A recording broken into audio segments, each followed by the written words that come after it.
morning.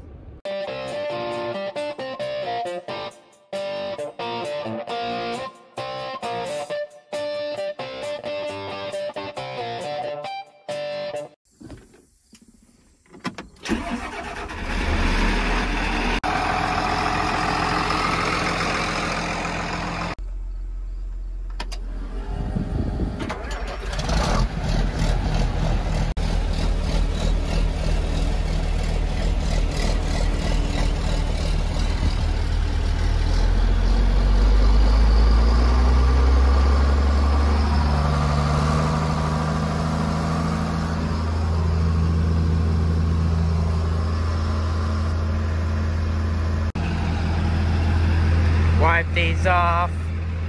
Previous days. We'll start a new one. Ta-da! There's our fill level. It's a big old floating device that's on the inside of the tank, and it tells me how full I am. And once we get about halfway full, I start making my way to the tractor, and then whenever things start spilling out the top, like bubbling out the top, that's whenever I start shutting down the pump.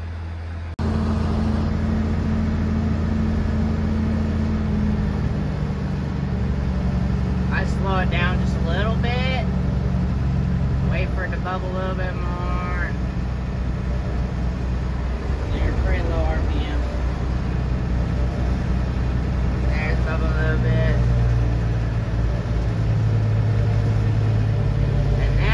The part where maybe, just maybe, that plastic piece starts doing that, and sometimes it gets sucked up into the tube. But this time, I'm lucky, so I didn't have to throttle it back up. Yeah. Reason I'm turning off the 4430 is because I got a long way to drive. If it was a close load, I'd just keep the 4430 running, but yeah, I'm going just a little ways, so it's going to take me about 15 to 20 minutes before I get back, so we'll just turn off the tractor and then turn it back on whenever I get back. So what I was talking about earlier, that little blue thing right there, it's not really blue anymore, it's got some poop on it. That will suck up into that metal pipe just because of the way the poop pump works. Somehow it starts sucking things backwards whenever you get at low RPMs, so sometimes you gotta throttle it back up to get that plastic piece out, and if that plastic piece isn't hanging down like it is right now, it's hard to line up the tanker with that auger. So if you do a quick YouTube search, you will see there is many ways to spread manure. There's ways like tanks like what we've got here. This is a 7,000 gallon, just a little bit more than 7,000 gallons of liquid manure. There is also not liquid manure, solid manure, which is normally not for hog barns. It'd be more for like cows. So dry manure, which is a whole different type of spreader. And then there's ways that they pipe it out to the field and they don't even have to have a tanker, which we could do that, but not for all of our land, so that's why we don't do it. And the second reason is because we got terraces and risers, so we wouldn't want those tubes of manure to roll over a riser or something, so that's why we don't do it that way. Be pretty cool to do it that way, but it's not that bad with the tanker, really. Just takes quite a few loads to go out and spread it. But yeah, then there's so 4 years ago is when 4 or 5 years ago is when we got this tank. This is our first time owning a tank. It was 5 years ago. Before that, we hired people to put it on, and we've done both ways of either knifing it in the ground or spreading it on top and then working it in. We just spread it on top, work it in now. It's a lot easier and not that much of a hassle. Not as many parts, and when it comes to fixing, working on it, this thing's literally has no maintenance really. So that's why we like this one. The reason why we went with the hydraulic powered manure spreader instead of PTO is because sometimes the poop spreader does what it wants with the tractor in front of it, because the poop spreader weighs a lot, like a lot. 7,000 gallons of just water weighs a lot, but this has a little bit of solid in it, so it's not just water. It's 98% water, so the other 2% is actual like nutrition for the ground. So 98% water, then the other 2% is actual fertilizer for the ground. So yeah, that's what a pit sample says. So that's not me just making up random numbers. That's what our pit samples say. So it's kind of sad to think about it whenever I'm hauling this out and I'm like, 98% of this is water that you're spreading? Yep, yes it is. That is sad, yes. But, yeah. I like spreading it this way. I don't have a problem spreading it this way. I just wish we had like 2 tankers to make it go a little bit faster, but it's alright. Maybe if we put up another barn, we'll have another tanker. But for now, 1 tanker's just fine. So, when it comes down to it, Google says 8 pounds to 1 gallon of water. That's water.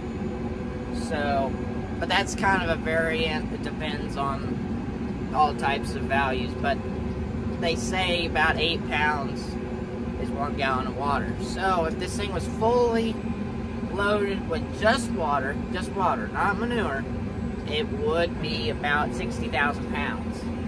I don't know what manure weighs and how it's different than water.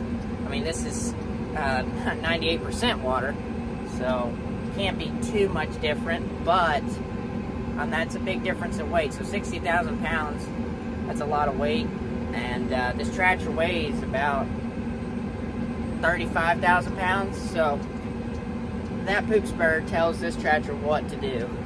So about a year ago, one of our hired hands was putting on manure, and to jackknife the tractor with the poop spreader on a big hill, the poop spreader pushed the tractor out of the way, and it ended up jackknifing the tractor and bent the rim on the tractor.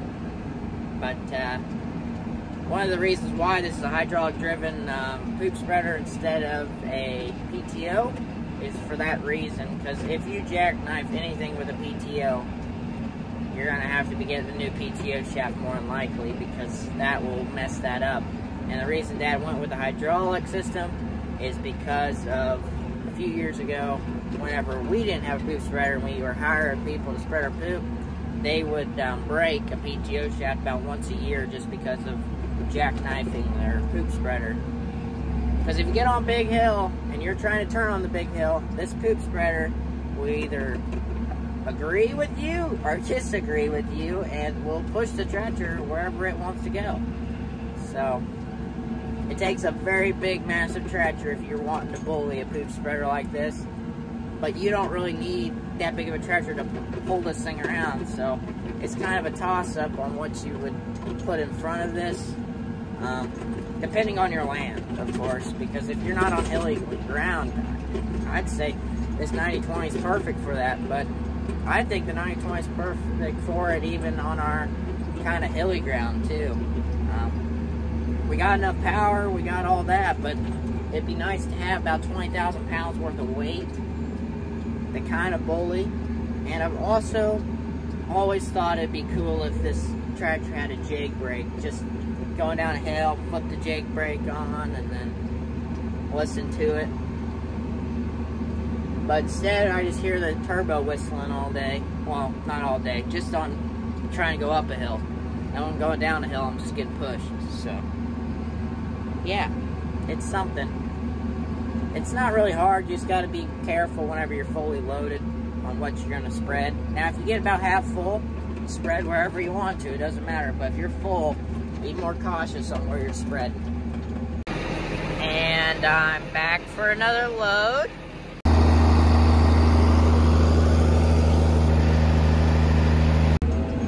So, some of you guys might be wondering after I said 98% of this is water.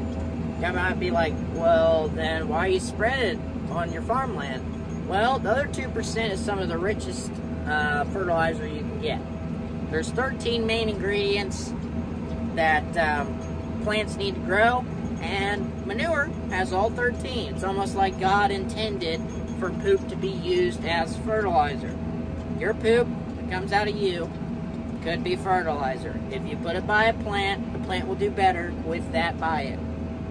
I'm not saying you can do whatever you want, but I'm just saying that poop is pretty much the best fertilizer you can get. And that 2% of that 98% is so rich that it pretty much takes out the need for putting on any other form of fertilizer. Now, when it comes to us planting corn around here, we still do put on nitrogen because corn takes a lot of nitrogen. But if we plant beans, we don't put on anything. We put on manure, then we're done. We don't have to come out there, put on potassium and phosphorus or anything like that because of it already being in the manure that we spread. The only thing that poop doesn't have, or hog manure, doesn't have a lot of nitrogen that corn needs. Corn needs a ton of nitrogen. So when it comes to our main farm, we don't spread any other fertilizer besides manure. And then if we're plant corn, we put on nitrogen. So this stuff is pretty much miracle grow for any plant. Corn has been modified by us humans, so it needs a lot of nitrogen to grow and perform at its maximum potential.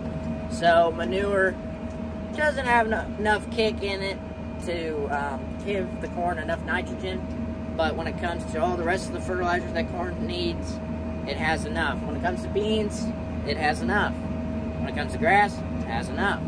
But corn is the only one that on the main farm we have to put on any other form of fertilizer. So that's why that 2% out of that 98% is so valuable.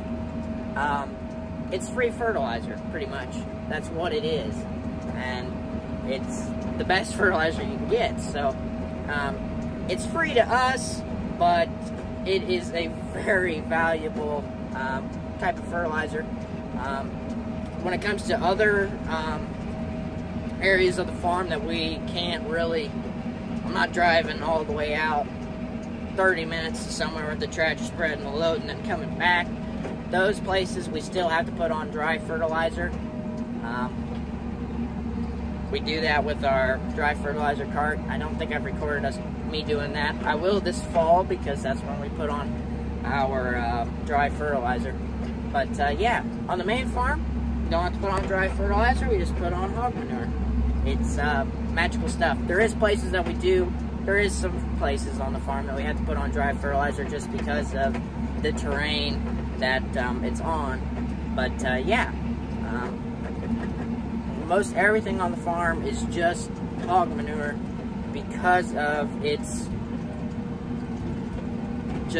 rich in minerals and nutrients for the ground, or for plants, or for anything. So it's miracle grow for a plant with all the nutrients in it. So yeah, I should have said that earlier, since I said that it was 98% water, and then you're like, why you spread it everywhere then? That's just dumb if you do it that. But that 2% is very rich, so it's well worth spreading it because it is so rich. So right there is our anhydrous bar, one of them, and the anhydrous tank.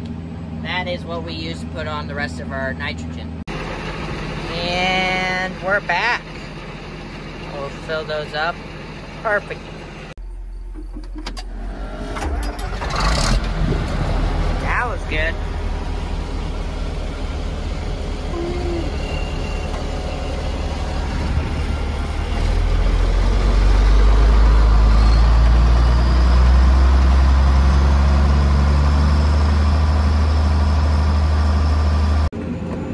So the reason why I talk about all these things that are in the manure and all that stuff is because the disconnect between the producer and the consumer. Over the years, the farmers have been, you know, kind of overlooked. There's people that live their whole lives just thinking the food comes from the grocery store. Their whole lives. They don't ever think, like, I wonder where this food comes from. They never think that there's something before grocery store. It's kind of crazy. You can live your whole life eating food and never think, where does this come from? So, I'm eating a cheeseburger. I'm eating a slice of ham or something like that. And they don't think it, they don't ever think, like, I wonder where this actually comes from.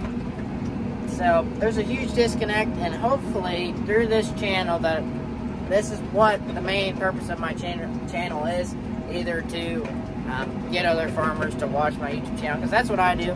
I like watching other farmers farm. It's pretty neat. But the main purpose is I'm hopefully grabbing a hold of some people that have never seen farming, never really understand where their food comes from. Hopefully I can grab people like that, hold them in, and be like, hey, this is what I do, this is how we farm, this is how your food is raised, and stuff like that.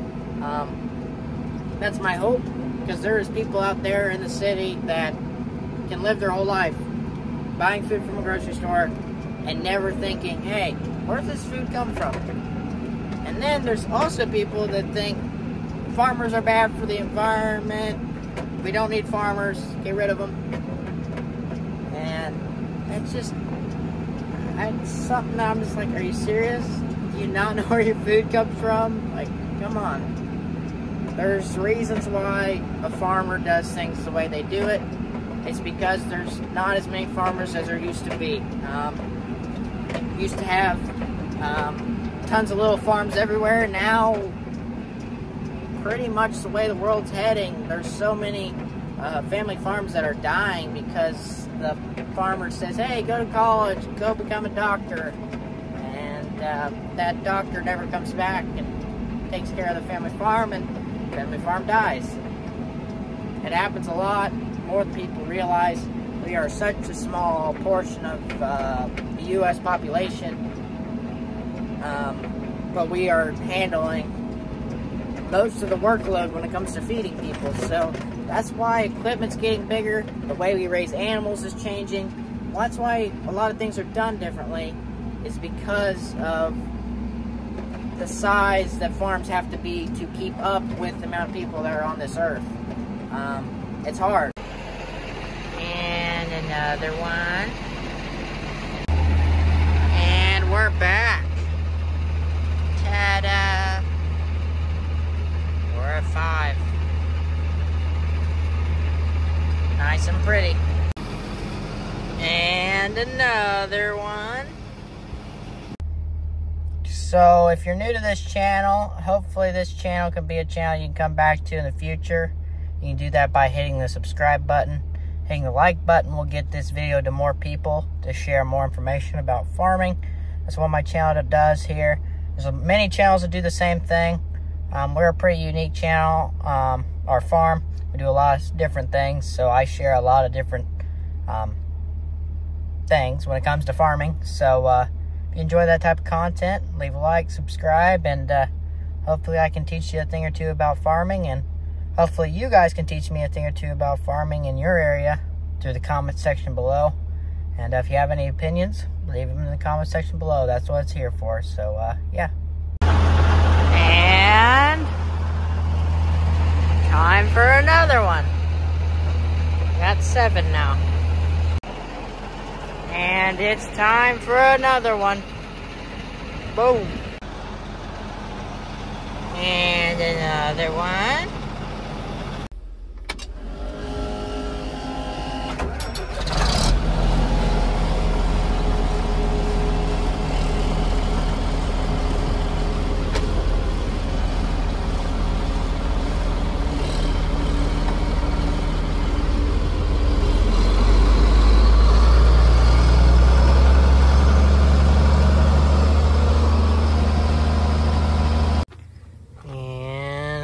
nice 10. Well,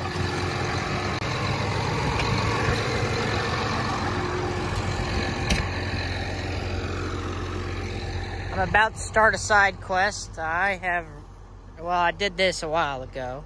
I wound up my whole wire along this side. I kept everything else up, and I'm gonna mow down all my sweet corn. There is a few little things out there, but pretty well the sweet corn is done.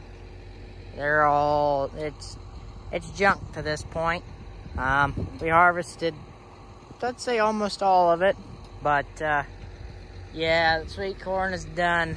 Bugs have gotten into it to this point, so I'm gonna pull this fence back and then mow it down and make it look pretty. So, as you guys might know, I had 2 posts out there to hold sprinklers. Go back a few videos. If you're new around here, you will see the whole growing phase of this sweet corn. From me planting it all the way up to harvesting it. So, yep, time to remove the plant now itself. And then, hopefully I can keep the rest of the fence up. I think it's fine and out of the way. But, yeah.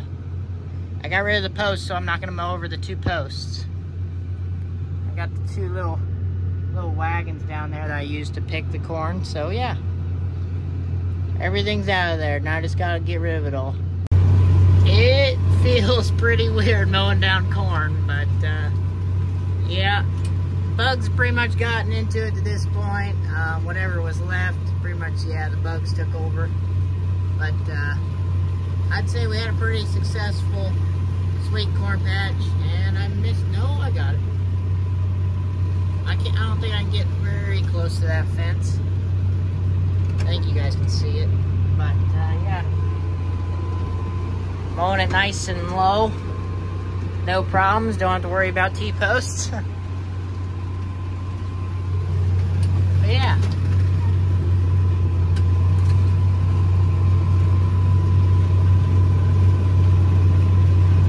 Still very satisfying, but not as satisfying as if this was actually not harvested. But yeah, there's a new monitor for the new baler, and that's like its instruction book. So yeah.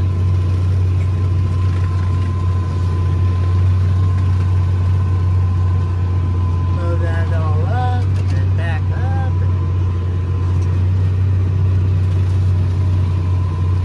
I'm on it as low as I can. I haven't pulled any stops out of the mower, but I don't really want to get any closer. I think I'm doing it low enough.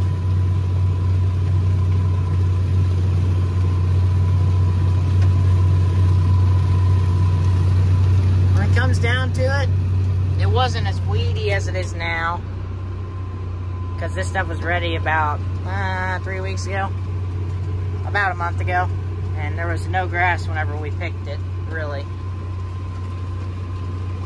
The grass just kind of started, so I'd say we did good on weed control, and it definitely helps that this corn was Roundup ready sweet corn, because if not, it would have been weedy the whole time, because I probably wouldn't have done a very good job of keeping up with this much sweet corn.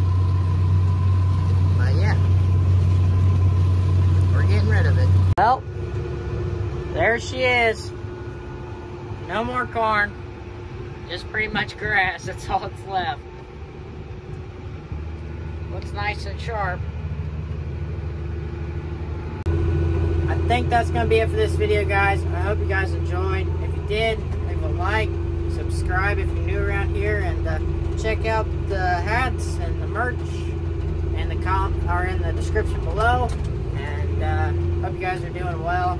I'm going to try to post more frequently now that school started again. I need to get back in the rhythm of recording on the weekends, so I'm going to try to do that for you guys. Got a big surprise coming up this week. I haven't told you guys anything about it,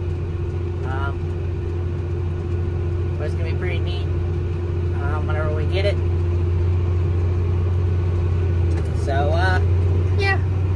see you guys in the next one.